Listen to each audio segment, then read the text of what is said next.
I think it's 82 degrees right now. Who else came on here? Brian Bagnall, 82 degrees. And great running. Got it. I think it's 82 degrees. Whoops, getting a double sound here. Let's fix that. There we go. And it's just beautiful here. How about where you are? Oh, beautiful day. Going to a pool party right now. A pool? Where's your bikini? I'm wearing my shorts. Oh, okay. All right, there you go. There you go. Mr. Bagnall, how are you, sir? What's going on? Pretty good. How about yourself? I got to tell you something. I'm going to talk about it. I'm going to tell you how I screwed up. Even mentors screw up and make mistakes. What did you do? Okay, well, listen, before we do it, today's broadcast is brought to you by Pat's Blue Ribbon. No, I had to buy this. Absolutely. I said to my wife when shopping, I said, I want a cheap beer. Guess what? She brought me home. It could have been worse. Could have been worse. Where's beer? Is that a Colorado beer or no? Where's that made? It's made all over, actually. It could be made in Colorado. This one is made in good old Milwaukee, Wisconsin. Any beer in a frosted mug is a good beer. Especially look at that. Tell me that's not a thing of beauty. Looks good. Oh, yeah. Oh, speaking of things of beauty, how's that for a segue? Here's just, there we go. Good to your health, to everybody's health, good health. I want to talk about what I did wrong. Oh, that's good. Wow, that looks good. Dang. So, I did. Hi, Jessica. I thought you were going to send us a beer. Wherever we are in the world, you send us a sample. I did, didn't you? I put it in the mail, and that's kind of where I did a deal with somebody, and they good deal, and they were supposed to pay me on this real estate transaction. They were supposed to pay me a sum of money, and they came to me with a very what I call a boohoo story. A boohoo story. I've heard boohoo stories all my life, but every now and then I do something horrible happens to me. I become a nice guy. And the boohoo sat, and the guy backed up the boohoo story with some paperwork and stuff like that, and was very communicative. So I said, it's okay. We'll just, can you do this, or can we? So we restructured the deal, and he said sure. And then a week goes by, and nothing happened. Okay. And got more boohoo. Anyway, to make a long, this is the deal. It went about 90 days long on this whole thing before I realized that he's a pathological liar. Oh, wow. So even mentors can make unbelievable mistakes, but this fellow was such a good actor, and I let it go way too long. A real mistake. I never do that. Normally, when I have a tenant who won't pay, or a contract that somebody didn't perform as they said they were going to perform, I normally shut it down immediately, right away. I do this with tenants, with contracts, with real estate deals. I take an action immediately. Why? Why do you think I do that? Shows you're not fucking around. Well, yeah. You're very eloquent today, Brian. You know,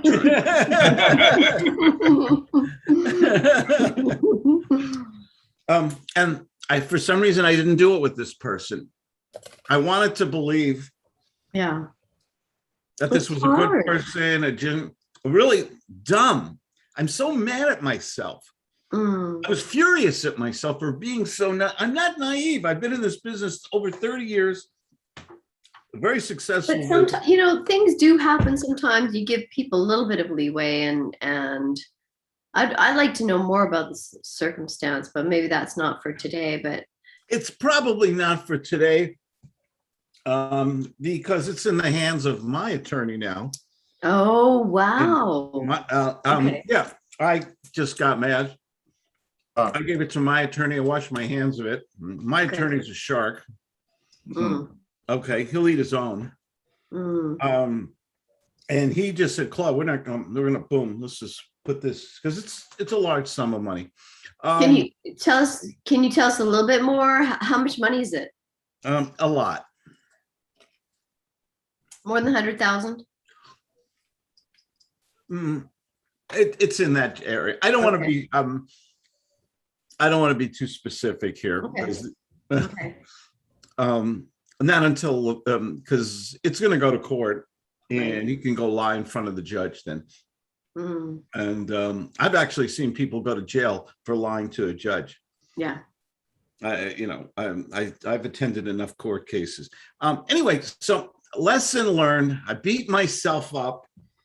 That happened this week. Mm, And then on Wednesday, met the nicest guy in the world, did another transaction, did another deal. It's all consummated, paid. Everybody did whatever they said. And my faith in human nature has been restored. And maybe I still feel the whip marks from that other deal. mm. And every now and then, usually I'm not susceptible to lying and manipulation because I teach it. Yeah, But if I can get fooled or suckered, we all can. wow. Wow. What do you think? What's your takeaway from that that pitiful little story there, Alex? Yeah, no. There's a lot of people trying to scam right now, especially. now? Yeah. Right Especially now or with- always? Well, I guess always. Yeah.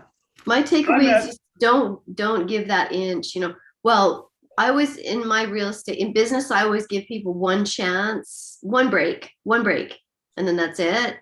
Some people don't even do that, but after that, no more breaks. With my personal life, I tend to be too kind sometimes, and that gets me in trouble.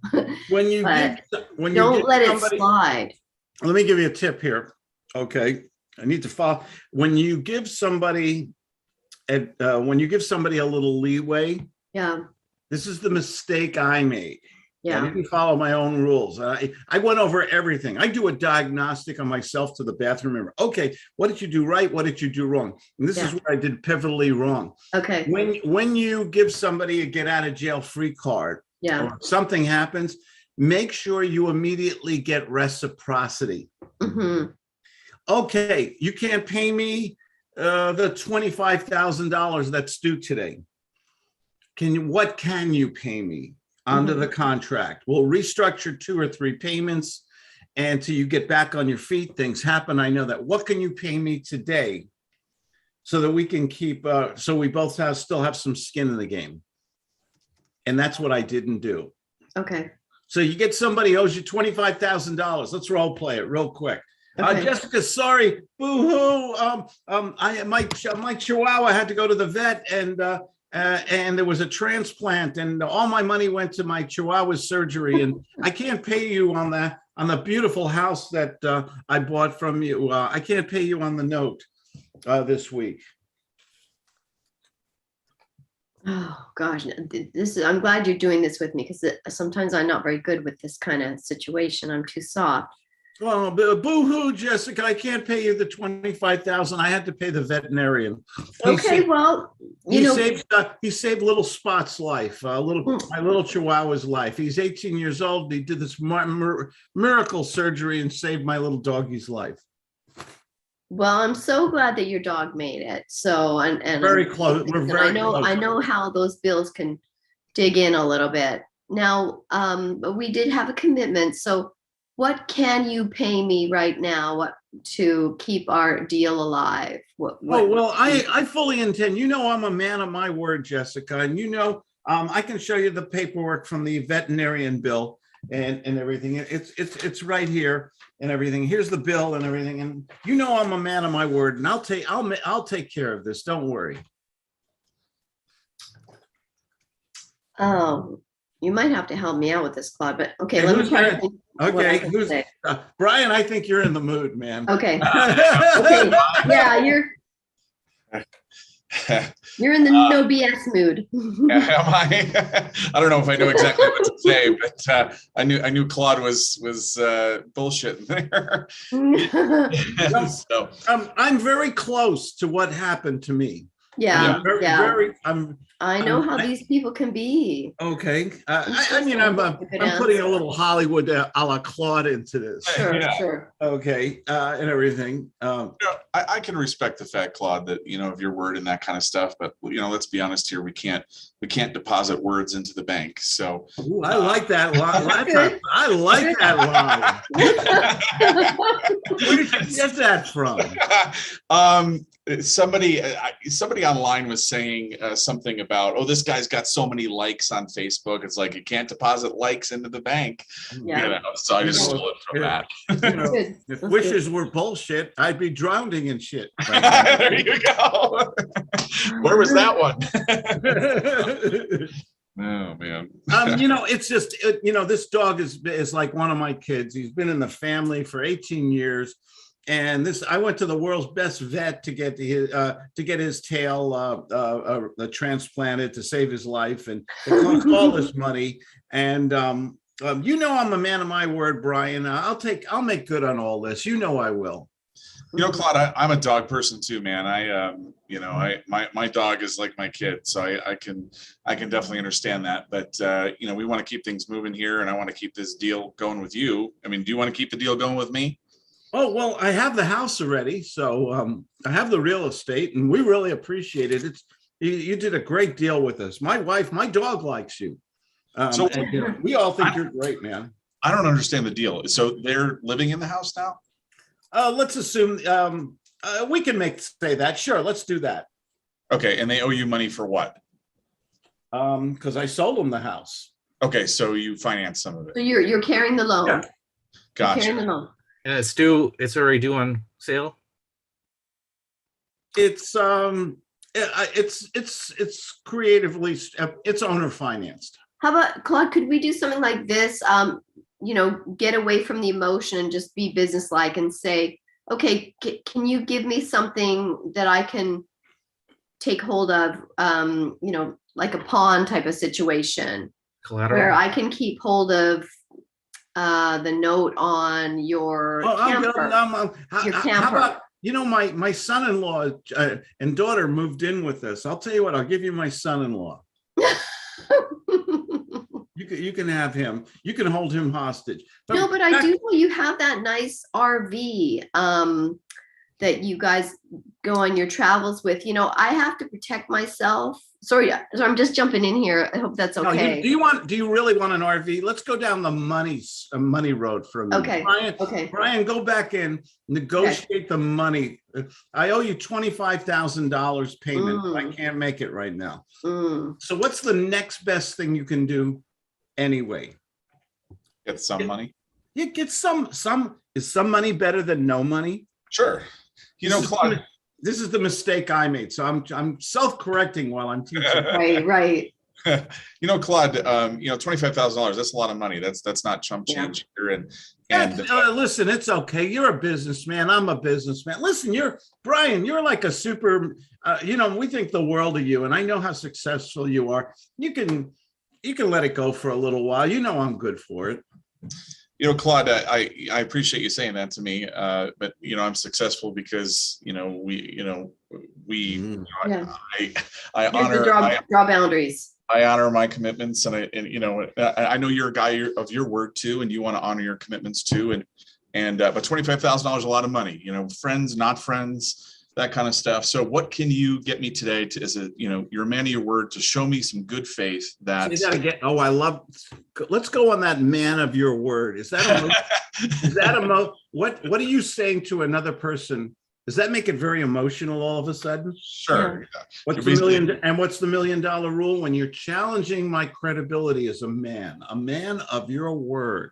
Yeah. That's a deep meaning expression, isn't it?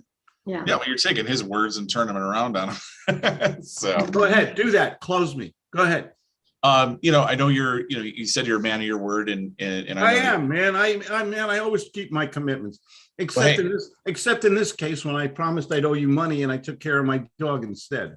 I hear you, but I'm sure you can probably agree that showing some good faith towards being a man of your word is probably the next best step here. Wouldn't you agree? Oh, absolutely. You know me. Just give me a couple weeks, and I'll take care of all of this. No problem. Yeah, but I still need something today, Claude. I'm going to be honest. I need something today. I need you to show some good faith, and yeah. So what can you do today? What's the least amount I could give you? Well, what's the max you could give me, Claude? Okay, what am I saying right now? What just something important just happened. I want you to savor the moment. Like I am savoring this Pabst Blue Ribbon beer. Brought to you by. Well, he's trying to get he's got some money, obviously. He's trying to get, as little as possible. And, I want to get as most as possible. I turn the question around and say, well, Claude, it's not about the least we can do. I want you to be a person of your word, as you said, and what's the max you can do, to make me feel good about this situation kind of going forward. Well, I just don't know. Now, off the role play, you can go once around. Yeah. Mm-hmm. But after that, you've got it. This is where you have to say, well, why don't you at least give me half or something like that? Okay. You've got to pick a negotiation point. Go ahead, Jessica. So it's my understanding that eventually you can take that property back, Claude, right? If you don't win when you go to court. Well, by the way, here's a rule for you. If they don't pay for long enough, it becomes your property again. Never win in court. This is I've learned that lesson. Never, even when, here's a rule. This is it's going to be in another book someday. Even when you win in court, you still lose. What do I mean by that? I agree. The attorneys win. Time, money, energy gone. It's a negative experience. It's is. a distracting experience. Do you ever get something that's so negative and so distracting that you can't do the positive things in life? Do you ever have that? I've only been to court one time for my real estate, and my friend who's an attorney said, just stay out of court if you ever can. And I sure wish I had. That doesn't mean it cost me so much more money to put it right. And It was really awful. Yeah. Oh, yeah. There was a situation I'm going to go in court and I might get a little something. I'm probably the attorney fees, the time, the emotion. Eventually it's going to be settled before it gets to court, and I'm still going to lose. But it was what I was more meaning was not to necessarily go to court, but eventually you own the property. If they don't make their payments, the property goes back to you, right? Yes, but so by the time you get the property back, and you go through all the time and the motions and the repairs and the remarketing. Not to do that, but just to bring that up so that they are aware that that's a commitment that they've made. That's right. You can intimidate. You can scare. You can say to threaten. Okay, hey, under the terms of the contract, these are my rights. This is what I'm going to do. I'm going to take a legal action. I'm just letting you know. Court costs and attorney fees are built into our agreement, which every agreement should have those built in, by the way. You might also have an accelerated. Here's something I stole from the banks. You might, in your contract, you should always have an acceleration clause. What does that mean? Who's the lawyer in the room? What does an acceleration clause mean? The default all comes due today. Yes, you're a smart cookie. Yes, always have an acceleration clause. And here is your free $10,000 tip of the day. Always have a force majeure. When you owe something to somebody, okay, you borrow money or you're financing something, always have what is called a force majeure clause in your contract. FORCEMAJEURE. It's French. Okay. And I guess I learned this from Donald Trump, by the way. Oh. Yes. Read his books, The Art of the Deal, and his other book. He rakes over attorneys and everybody with this force majeure, which basically Does anyone know what that means before I say it? A little test here. I've seen it, but I don't know what it means. It's a very good clause, and most people do not have it in their contract, and it's a brilliant clause. It means in case of an extreme or unusual circumstance, in the case of war, civil unrest, terrorist action, bad weather, you catch a cold, your dachshund needs a tail transplant. It's open to interpretation. What is this act of God or a unique or unusual situation that allowed you to be exempt from breach of contract?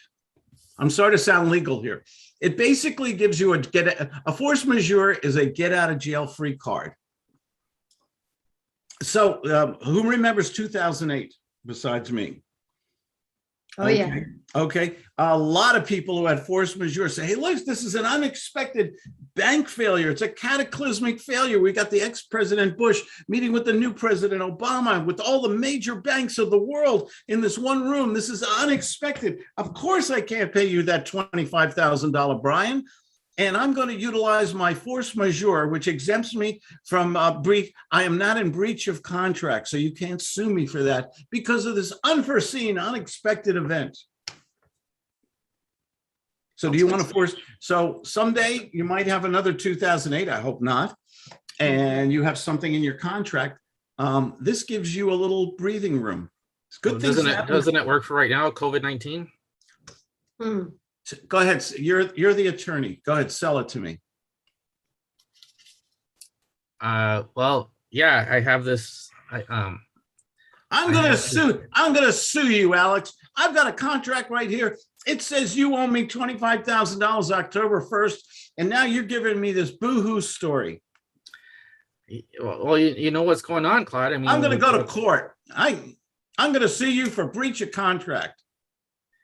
Well, with COVID-19, Claude, you know that a lot of people are in distress. So I just find myself in a situation where I can't get out.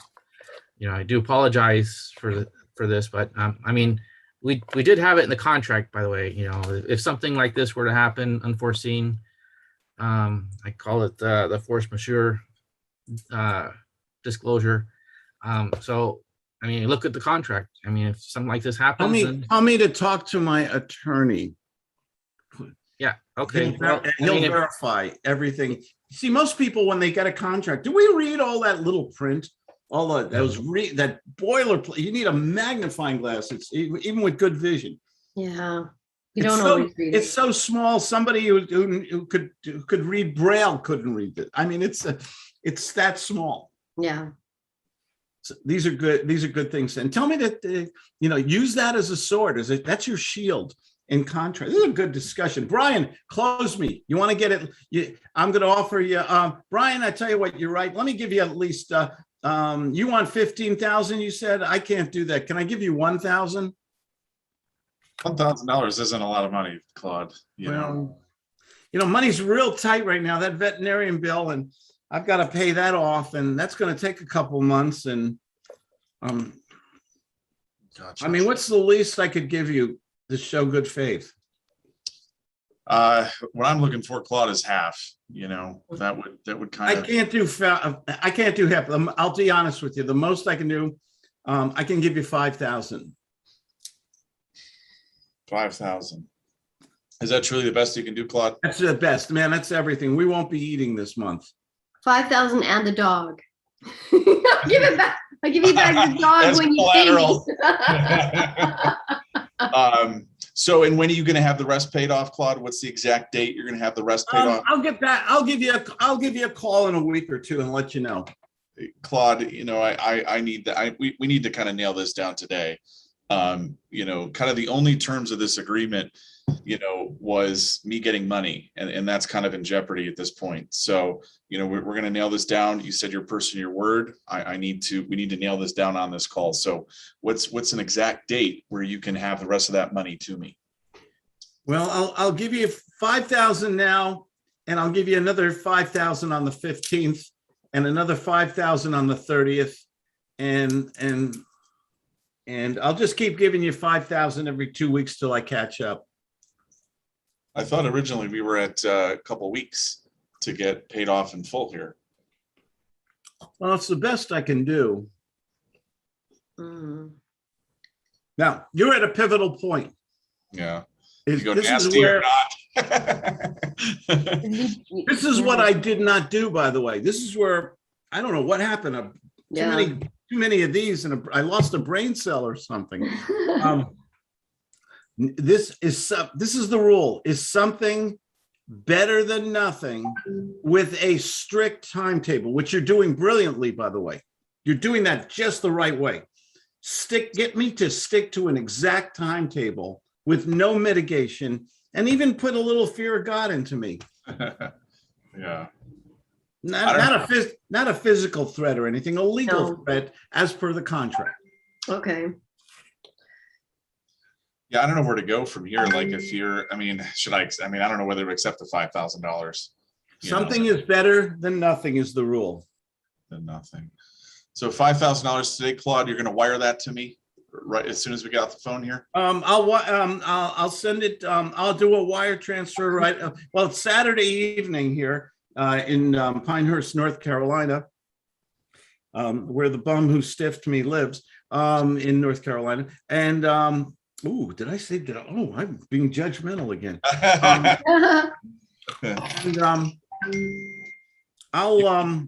You got Venmo? I'll tell you what, every 1st, 15th, and 30th, I will send you $5,000, no questions asked. And I'll go back to $25,000 by January 1st. January 1st. So yeah, that's I'm not paid off until, well, we're not caught up on this payment until December 15th. He owes you $25,000 a month for let's say another year. But he's had a financial setback, legitimate. Yeah. Okay. What did you do that's brilliant? You're restructuring the deal because the rule something is better than nothing comes into effect. So, if I take this, Claude, if I take this, this $5,000 every 2 weeks, okay. I was supposed to spend this money on some things on my end, I'm going to have to shuffle some things around over here. If I agree to this, okay, you are going to pay me on time every time. And you're going to understand that we can't renegotiate this in the future, right? Right, Claude, you're going to be a person of your word. And he said it again. I love that. Say that again. That was the best part. Lou with an orange shirt on. I love it. Orange shirt, Lou. I love that shirt, man. Thank you. Okay. All right. Do it with Lou. Here, switch over to Lou. Lou, you're in deep shit right now. You owe this man $25,000 a month and he's renegotiating the deal with you. Okay. Well, go ahead, Lou. This is the punishment you get for coming in late. Go ahead, Brian. I owe him $25,000. I owe him $25,000. A month. 25.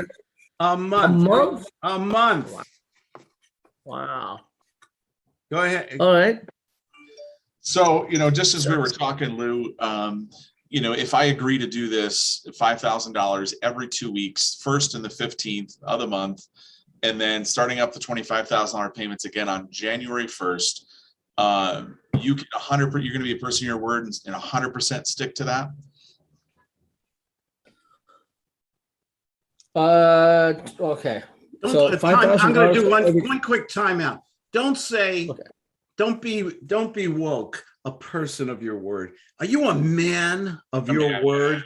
Hit him in the, what's the most sensitive thing in the world? The poor male ego, right? Yeah, that's true. A poor male hit him where he lives as a man. So, Lou, we talked about, if I agree to this, $5,000 every 2 weeks, 1st and 15th, you start the $25,000 payments again, January 1st. You're going to be a man of your word and stick to that, and I'm going to see that money in my account on the day, every time. Is that what you're telling me? Suppose I said yes. What would happen? Good. Oh, he set you up. I know he did. I was like, this isn't the way this is supposed to go. Set him up for release the hounds of hell, your attorney. Okay. Me or him? No, Brian. Brian is now going to release the hounds of hell. Well, Oh, I mean, okay. it's, fuck, hang on. This is tough. This is tough. Jessica, you want to be a bad guy? How about like, I will give you that grace period, but then if you're not able to pay, then I'm afraid I am going to have to take it legal, because I do have to protect myself as well. And, our pet collie Chihuahua mix also needs that tail transplant surgery. So we need the money for that as well. So. You really came in late, Lou. I'm trying to figure You missed all this good out dialogue. what happened here. So, well, Poor Lou. well, let's see. COVID. I can still. I have a. I can still take the COVID. What's that? Boo-hoo.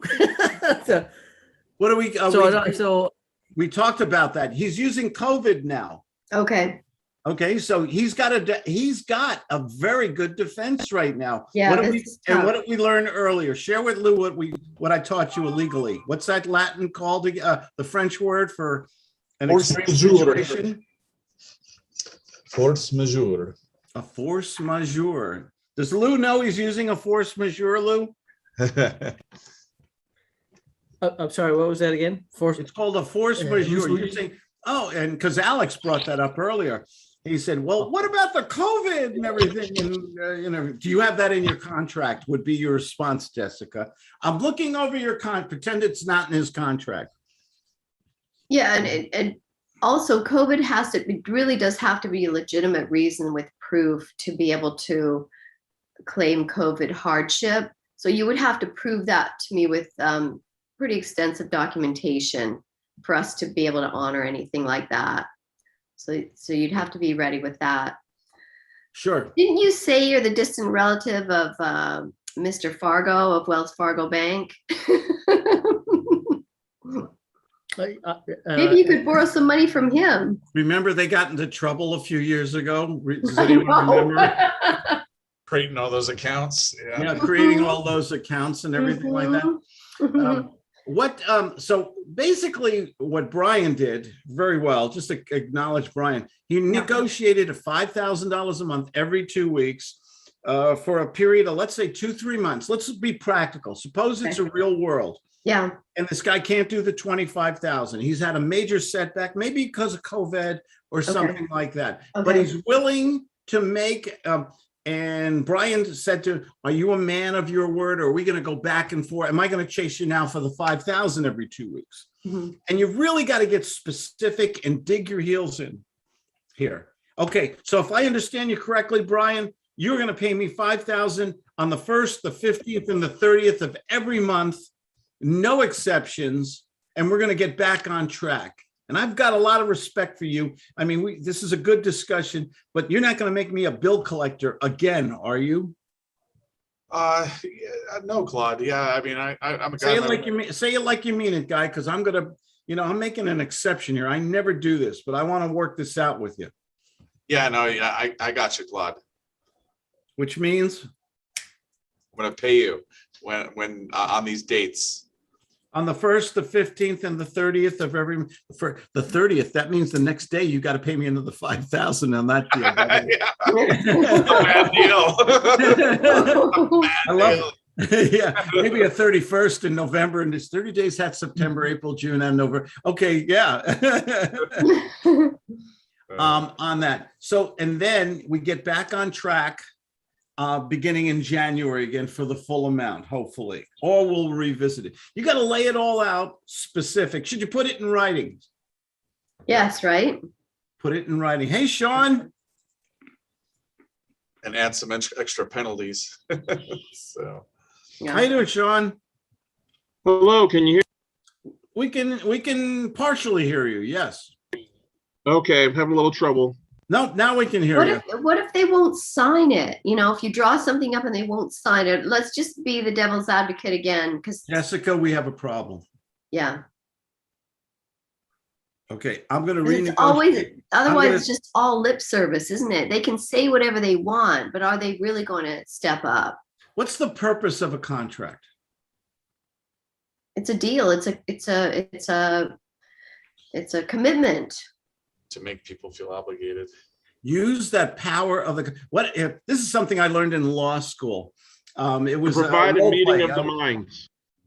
Say again, a meeting of the minds? Provide a meeting of the minds so that everybody, what everyone is obligated to and agreeing to is clear on both ends with no ambiguity. So if somebody, Sean, somebody gives you something and it's totally not in the contract. I learned this in law school from contracts was my favorite subject. Hmm. And I had a brilliant professor.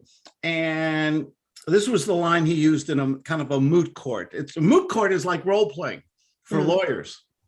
Okay. And it's where you're cross-examining people and things like that. And if somebody says something that's totally ridiculous and it's not in the contract, what should your response be? Okay, let's write that down.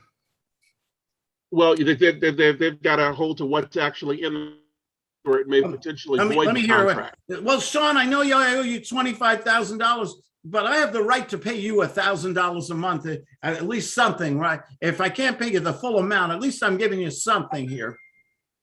Well, actually, Claude, you did agree to pay the $20,000. Now, are you saying that? But it's my You right to make the pay, payment? but it's my right to pay you that $1,000 a month if I can't make the full payment.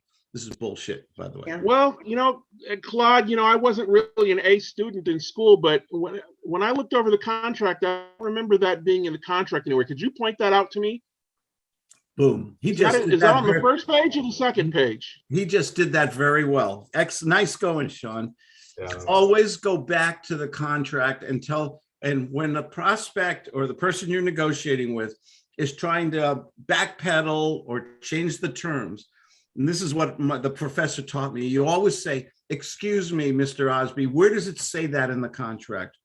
Maybe I made a mistake, but I don't see anywhere in this contract that you're forgiven for your obligation. You have my property. You promised to pay me $25,000 a month, but now you're saying it's somewhere written in the contract. Did I miss something here? And you hear silence. You hear those crickets all of a sudden. And this is a very affirmative defense that you can use. It does not say that. And you got to be careful. People are very manipulative like this. Isn't this the most negative conversation in the world? So hard. Yeah, it's so hard. And we have to remember not everyone is like kind and nice and reasonable. We've all met a few of those people in our business dealings. And what about these poor landlords? We've talked about this before. In the Soviet socialist state of Southern beautiful California, what has happened to landlords, Jessica, who have tenants who owe them thousands of dollars a month? What has happened to those poor mom and pop landlords? they're really losing out and suffering hardship, because for them, that's their income for retirement and all kinds of things. It's not okay. Especially in LA. Oh, what about LA? LA is worse, the worst part of California because Yeah. of the governor or They're the mayor. they're so slanted towards the tenants, but The they're governor. forgetting about a lot of property owners are just, like you say, like a small mom and pop But you're business. just a greedy capitalist. You're rich, Jessica, and I'm a poor, hardworking guy. And I sell recycled odor eater foot inserts, and you don't know how hard I work, and you're just a rich landlord, Jessica. Shame on you. I have 2 autoimmune diseases, and I started by living in a garage, so I'm not going to feel too sorry for you. I gotta get another box. I'm out of boohoo tissues today. I'm just completely out and stuff like that. Are you a bad person, a greedy capitalist person? if you're taking care of your obligations to protect your family, I'm not going to get too political here, but this is kind of a philosophy I have. Yeah. Are you a bad person if you're protecting what is owed you that you worked hard for and you're trying to take care of your family and your obligations? Does that make you a bad person, even though you have more than the other person? I am not Bernie Sanders. Don't make a mistake. No, you it guys does think? not. What do you think about that statement, Alex? No, of course not. I mean, you worked hard. You put your retirement money into He's my this defense property. attorney. And, What about the person? What about the person who attacks you, though? Alex, you have everything. You got that nice house, that nice car, and everything. You're a rich guy and everything. I'm just a poor used charcoal foot insert salesman. You know, and you don't know how this COVID and everything has affected my ability to go out and work. You know, I know what you mean, Claude. I mean, I was there not too long ago, so it's a lot of hard work to be able to support your family and do what you can. But I know you, Claude. We've already done business together, so why don't we just go ahead and try to figure something out? Okay, I just won't pay you for 18 months. Yeah, well, we can't. Let me ask you off the role play, because you know where we're going with this. Yeah. Is this That the is reality? something. Say again, Sean? Yeah, that is something. It's not to your advantage, but it is working something out. Yeah, not for the owner. I saw a story on TV. It was an immigrant lady from some South American country, and her husband passed away, and they had like 12, 13 houses. It was on TV. None of her tenants were paying her. The lady was in her late 60s, not in good health, a widow, and she had to go back to work because she had no income coming in. Wow. Is there something? My heart went out to this woman. Yeah. Her and her husband came to this country with nothing. They did the American dream. They worked their tail off. And none of these houses, anybody was paying them their full rent or any rent. Is there something wrong with that? Or I'm just being a greedy guy? There's something wrong. I think there's something wrong with that. You can't have a system fail like that, can you, for too long? No, How long can you have a system? No, Go ahead, Sean. you know, you can have a boohoo story, but that won't pay any bills. Yeah. No. I mean, we're in a check and balance system, aren't we? God, we're way too political today. Yeah. I believe in free enterprise. I was talking to my wife about this. I'm a son of immigrants, and you know, because what the sacrifices my parents make and coming to this wonderful country, and they work their tail off and everything. I have a pretty good life. My children have a good life. The people I employ and pay have a good life because I can afford to pay them. Isn't that the way it's supposed to work? Am I wrong? I think you're right. Think? The power of capitalism. It's the world. Who said it? Sean, you would know this quote. It's the world's worst form of government, but it's the only one we have that works. I believe that was actually the bulldog, whose name the cigar smoke. I'm blanking on his name. Winston Churchill. Thank you, Churchill. I believe what he said was it's the worst form of government except for all the other ones. Yeah, that's it. Better quote. Yeah, I love fame. I love good quotes. Yeah. I love good quotes. So, what did we learn from this way too long role playing conversation about negotiating and protecting our rights in a contract with a deadbeat? First thing is if it's not on a contract, it doesn't exist. Yeah. Not on a written contract. You can have a verbal contract, but it's got to be written. Anything else? Did we learn anything? Force majeure, acceleration clause. Yeah. Acceleration clause, force majeure clause. Always make sure there is a legal fees and court cost clause, an expense clause in the event of an unforeseen legal action or something like that. In some states, Colorado, for example, if you don't have that in writing in your contract, it does not exist. In some states like California, I believe it's automatic, or Texas, you've got to have that phraseology in your contract. You ever wonder why contracts go? Yeah. Who remembers what you remember the yellow pages from a major? I used to live in New York City. We used to get these 2 8-inch thick books. One was the white pages with all the phone numbers and all the people in the older, and the other thick book was the yellow pages with all the commercial. And these things weighed 20 pounds, these 2 books. Am I the only old guy who remembers this stuff? I remember. Yeah.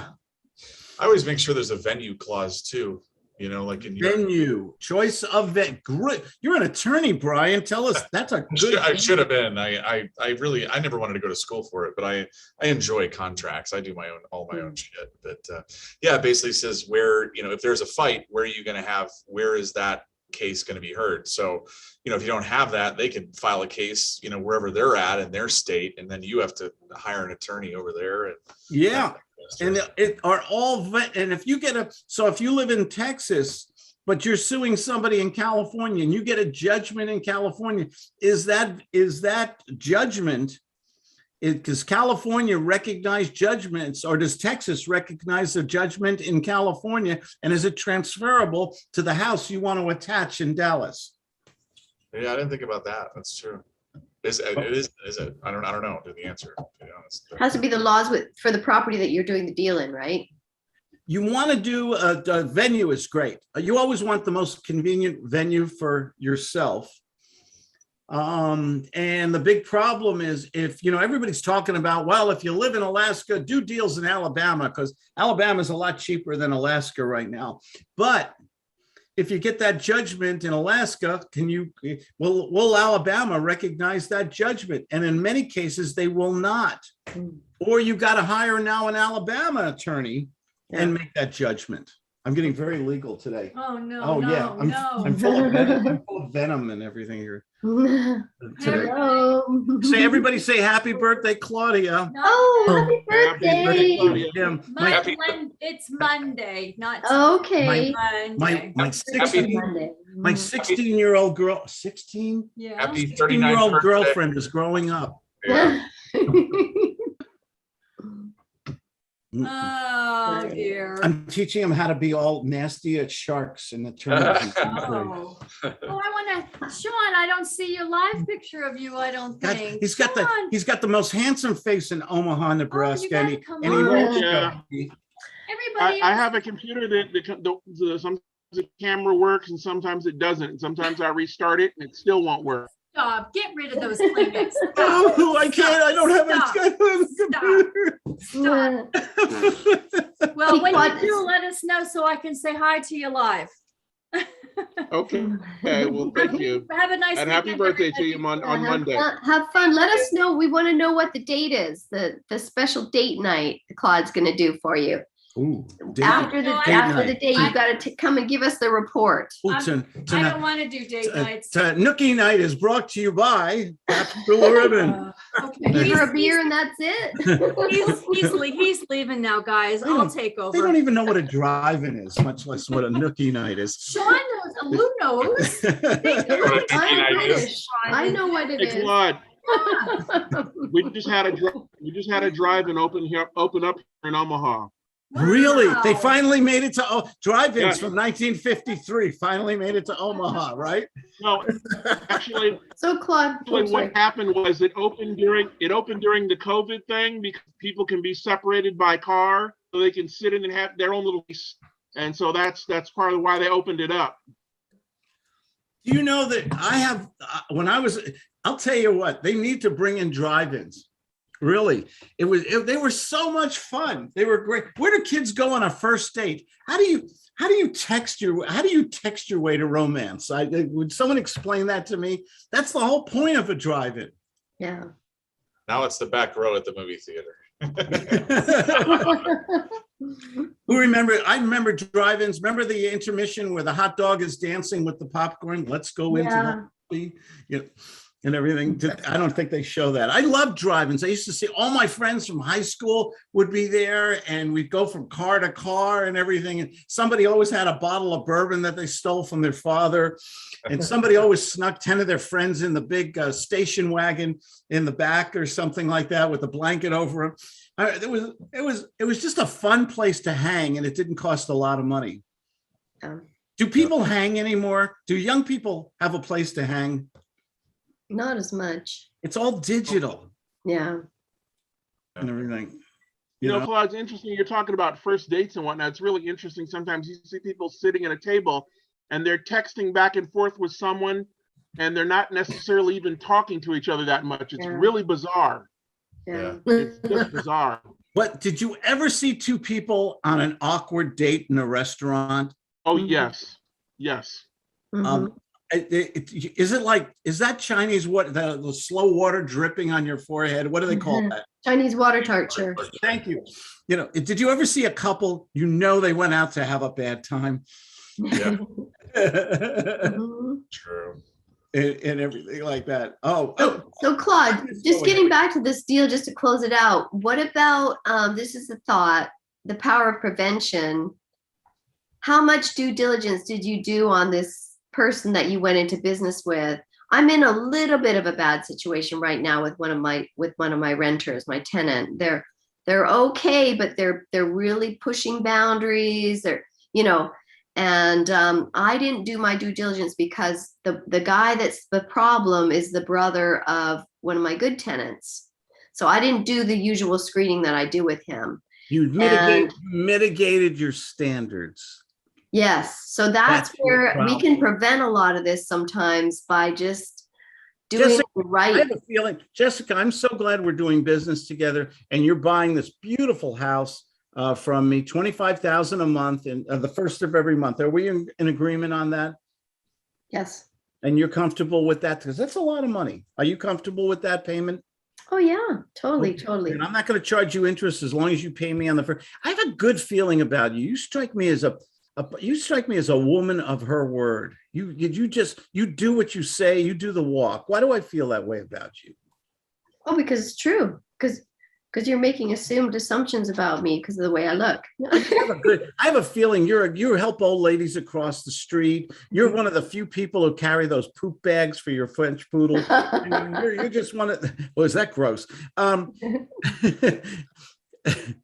I'm not going to go there. No. I had the little devil and angel on my shoulder, and the angel Yeah. said, "Go there, Claude. Don't open that Pandora's Yeah. box." Is it our responsibility, seriously, to say the things that get that a contract is a contract and it's in writing, and we can always go back to that? But what's the real thing that's going to make that person pay you and keep their commitment? What's the emotional catalyst that's going to make it work? Honor. Honor. Ooh, I love that word. Say it again. Honor. Honor. Your pride, Also, your integrity, and You have everything. to find their emotional triggers so that they actually want it.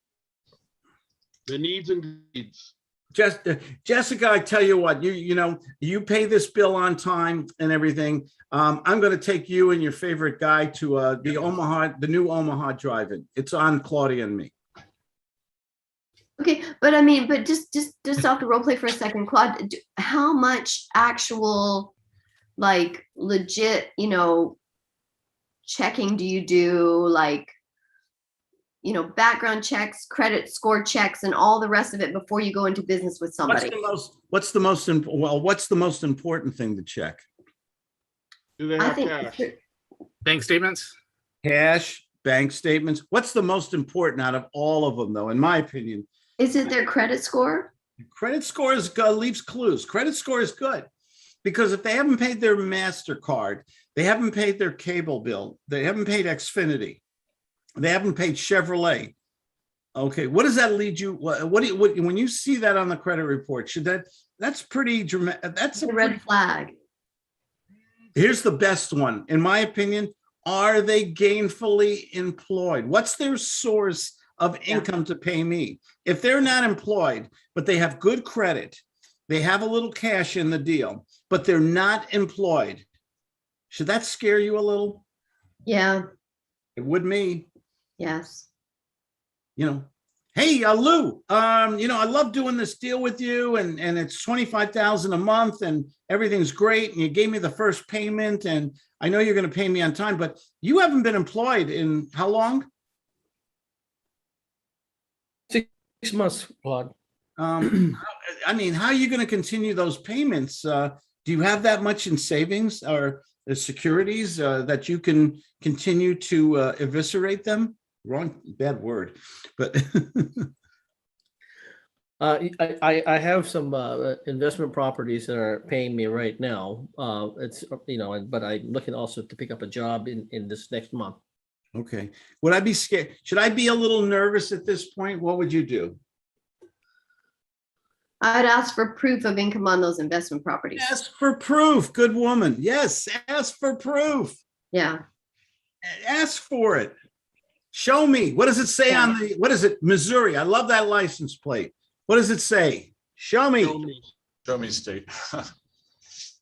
Hey, Lou, you wouldn't mind showing me those bank statements, would you? Just so, you know, we're on the same, I want to work with you here and everything, and I believe everything you said. Can you show me that bank statement or that property, a deed, or your Uncle Harry signed an affidavit that he's going to lend you the money?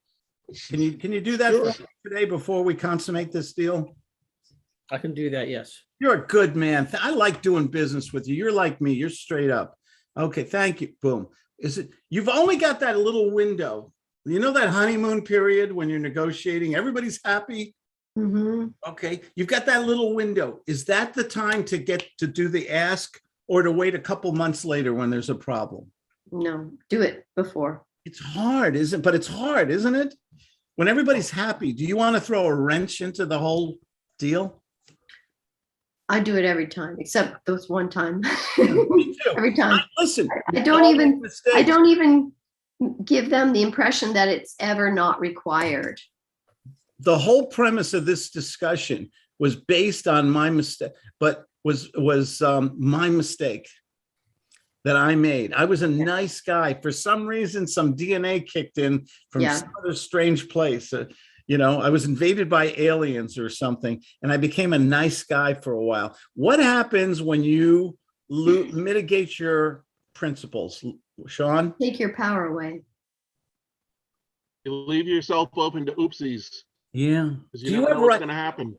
You have right when you perform and you provide a house or a service for somebody at cost to yourself, and you did everything you promised. Should you stand up for your rights in a negotiation? Yes. You know, and something else you said, you know, you talk about how the buyers, the prospect have a system, and they don't deviate from it. And that's something we have to remember as well. As, you know, like you said, even you skipped a step and now it's coming back to bite you. And you just have to remember to not deviate from the system, because the prospect's not going to deviate, and they're not going to give you that benefit of the doubt if you screw up. You can't count on that. Did you do your due diligence, Claude, with them before you entered the deal, or did you kind of let it slide a little? I'm gonna utilize my own box. Yeah. I want to hear this. I just dropped the, I'll be honest here, because you know, we always hear these gurus and, oh, I'm so brilliant, and look at my jet and look at my house and car. I screwed up on this deal. I felt so good about this person. Was such a good actor. You know, I'm always talking. They're con man. Such a good actor that I didn't want to rock the boat. I got sucked in. I teach this shit, and I got sucked in. Yeah. Okay. And it's not, believe me, it's not devastating. It's not the end of the world. It's no big, and there's a happy ending, because 2 days later, I did a wonderful deal with a wonderful gentleman who paid me in full. We had the most delightful phone call and business dealings, and everything was in, and it restored my faith in human nature. Do we need that once in a while? Yes. Yeah. But you're going to meet people in the course and scope of business. For some reason, this is the way they do it. They manipulate, they lie, they're pathological. This is just the way they operate, and they're so good at it. They're so practiced at it. What happens to a good soul who does business with them? You get conned. You get conned. I think I told you guys, I met the guy who got the letter from the Nigerian prince. And he gave them 6 figures, his life savings, to build a Oh my apartment. goodness. It's a true story. Ask Claudia. Oh my when she comes in. Wow. I was so sad for this man. He worked hard all his life. He really believed he was trying to help out people with apartments in this African nation and everything. And he really, and he transferred the money, and guess who disappeared? Wow. Has anyone ever watched that program, American Greed? I have a very sad, it's funny you brought that up. Do you have a story to tell about that? I love that. No, they always say scammers, scoundrels, and suckers. Oh, That's what they call them. It's a really interesting program to see how people do. Sometimes they start off with good intentions, sometimes they don't, but how they get themselves into some of the biggest, fraud of all time, I'm in my waterbed in San Diego about 8-9 years ago, watching American Greed. Claudia's in the kitchen doing something, and I'm watching, and I can say his name, it's a good friend of mine, Lonnie Scruggs. Lonnie wrote a couple books, Deals on Wheels and stuff like that. Lonnie was the sweetheart of real estate. What were you gonna say, Sean? He did trailer parks, didn't he? He did trailer parks, dealers in wheels. If this, he used to call them wobbly boxes. Mm-hmm. He had a bumper sticker on a car. If this trailer is rocking, don't come a knocking. I mean, he was a postman. He met his wife on the route, by the way. Okay, Joanne, who I also know, so I know this guy very well. I spoke at his seminars. He was one of the nicest people. I saw him on that show, and I'm yelling at Claudia, it's Lonnie. Oh my God, this is a guy we know. We've had dinner with and everything. Wow. And he got ripped off by a minister Wow. for like 6 figures. Lonnie was a wealthy man. Gee. He owned several trailer parks and everything. And this guy, and I thought, oh my God, how can this guy who I know and I admire, if he can get ripped off, where do the rest of us stand? Yeah. If you're a minister, isn't that like a guaranteed express elevator to hell? Oh, you're going danger, Will Robert. You're going into the danger area right now. What happens what do manipulators, con artists do when they want to manipulate you emotionally? Do some of them use the religious card? Yes. Yes, they do. Lou, I know you got an answer here. Well, of course. I don't have any experience in that, but sure. Who was the one? Oh God, we've heard of this story. I'm trying to think of the famous one. Him and his wife had like a 700 club, and they were really having Jim Baker. Oh, Jim and Tammy Faye Baker. That's yes. right. Jim and Tammy Faye.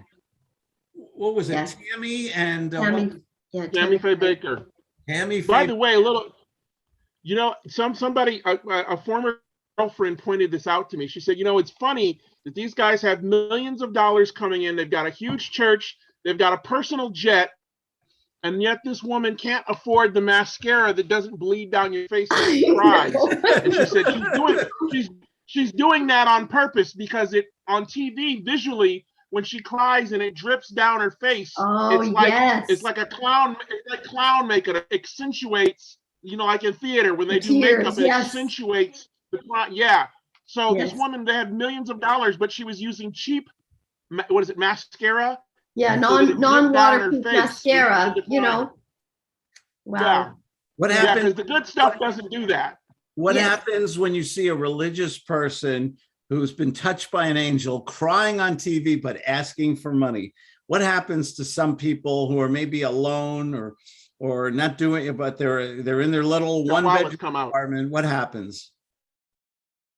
Their wallets come out. They call a toll-free number. Yeah. They get and preyed upon. They get taken advantage of. As a side note, when they got investigated, they were looking in it, because they have all the financial transactions, the number of small $10, $20, $30 donations from people that's all they could afford that came in. It was really sad because obviously, you know, like that, there was one preacher, and I can't remember what, remember the guy, he said that if he didn't get $2 million by Friday or by the end of the month, God was going to call home. And it was like, they even did a skit on Saturday Night Live, like Emma Baker, $20.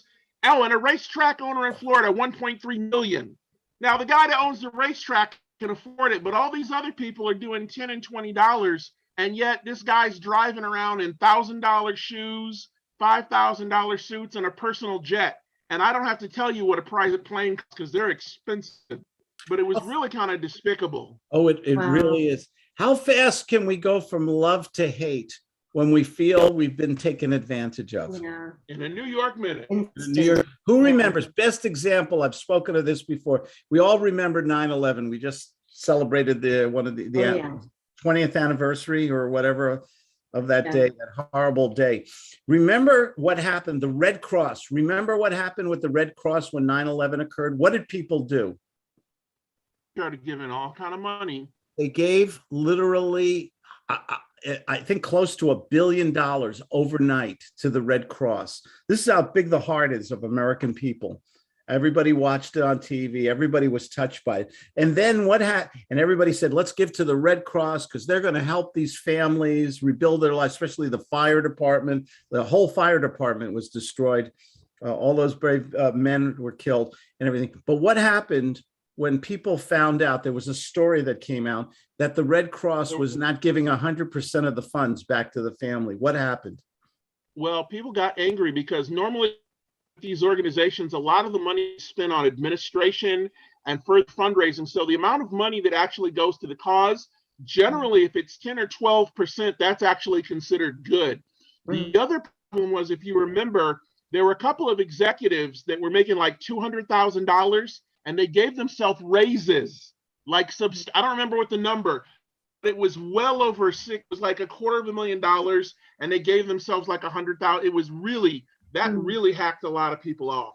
What happened to all that goodwill and love that people's hearts went out to all those people who died in 9/11? What happened? Who did they vent it? Who did they vent to when they found out that the money was misappropriated?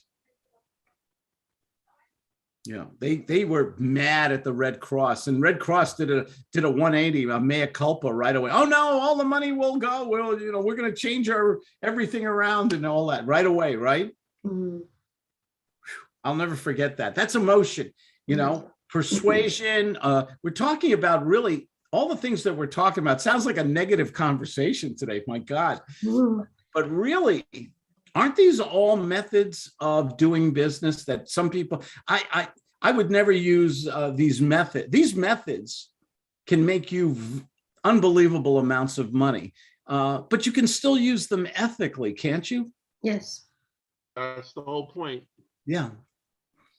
But we know there are people who use them all the time for evil, to take advantage of people's good nature and things like that.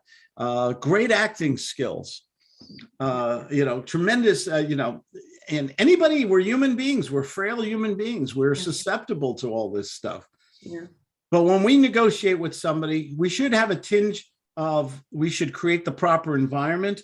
We should make it emotional in a sense that, gee whiz, you know, Lou, we can save that 18-year-old dog of yours with this that dachshund with this tail transplant. We can save that little doggy of yours who's 18 years old. It might cost you $25,000, but we can do that. You want to save your little doggy, don't you? $25,000. Let him die. I'm just kidding. I don't love him that much. No. Thank you, Sean. Sometimes. And anybody who's had a dog who has been faced with this, seriously, this is one of the most heart-wrenching decisions in the world. What's happened with dogs over the last couple of years and the cost of saving their life? They're doing transplants on dogs now. Do you guys know that? No, I did not. They're doing state-of-the-art surgery. It's expensive as working on human a surgery, or it's just the same price. I don't remember the name, but there's a show on one of these cable channel where there's a doctor that specializes and he's like Quincy oddball surgeries for animals. I cannot remember what the name of it, but that's what they specialize in. And it's actually really state-of-the-art stuff. It's really fascinating to watch. I wish I could remember the name of it. I'll have to see if I can figure out what it is. But if you just watch it once, you'll get hooked, because it's really amazing what they can do these days with technology and surgery. So little Spot, you want to save little Spot, who sleeps at the foot of your bed and is your best little friend and fetches the Frisbee for hours and brings it back to you. And you have to spend $10,000 that you don't have for an 18-year-old dog. What guilt goes through your mind? Dog had a good life, 18 years. Lou, Hey guys, I gotta go. Sorry. It was Okay. great. Thank you.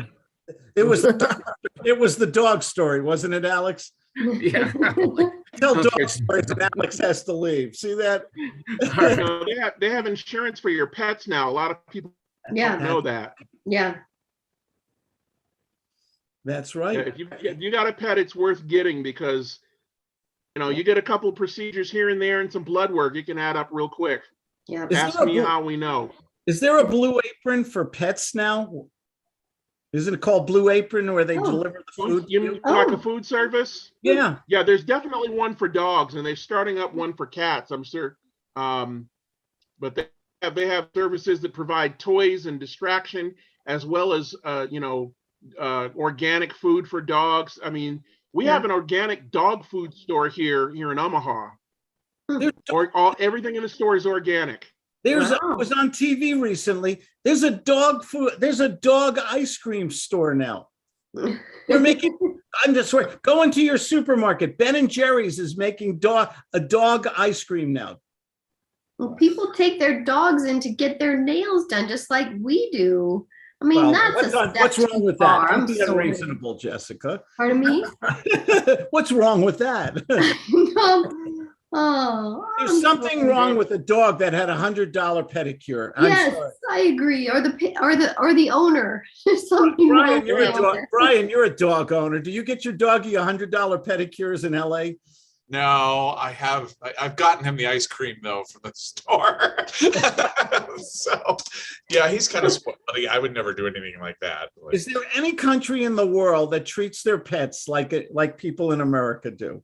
No. Probably not. Along with doggy daycare, they also have channels for your dog to watch. They have a channel for dogs, and they've got another one for cats, so that when you're at work, it's got like birds and squirrels, and dogs can watch and bark at it while you're at work. It's Oh, that's I funny. kind of laughed at it at first, but there's a market for it.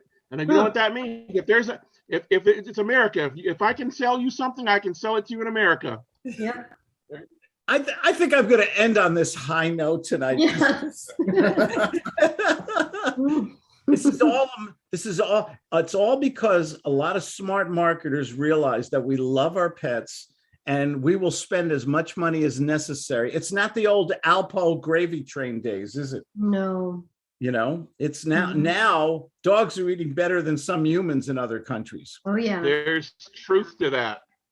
Oh, it is. I know the cat food we've got is you can only buy it at a couple of places. Mhm. Well, It's very specific to what the cats will eat. Well, you don't own your cats, Sean. Your cats own you. True or false? Yeah, I have a pillow that my cat that Rachel's cat sleeps on, that sometimes he lets me use it when I go to bed. Lets you use it. Yeah. I have you to come guys are kick him great. out when I try to go to bed. You guys are great. Thanks for joining Beer with Claude today. Thank you. I think we even talked a little business today. Yeah. This was good though, because as uncomfortable as it is, we all run into these people every once in a while, and we don't, if we're good-hearted people, that it's kind of out of our sphere, of functioning. We have to remember that some people are not like us, and how to professionally deal with them, I agree. I think the takeaway from my story and the conversations we had earlier is that we Protect can be yourself. good people, ethical, decent people. We all strive to, be the right kind of person, but that Right. doesn't mean we have to be taken advantage of. No, just protect yourself from the beginning. Assertiveness is not a bad word. It's Yeah. okay to be assertive. And when you negotiate, don't wait for the grass to grow. Do it immediately. Do it. Be assertive on the honeymoon, Yeah. not a couple weeks later Yeah.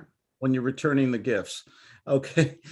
Hey, listen, you guys are great. Have a wonderful, safe weekend. Thanks for joining me today. Okay. Thank I'll you see so you- much. I'll Have see a you great weekend, everybody.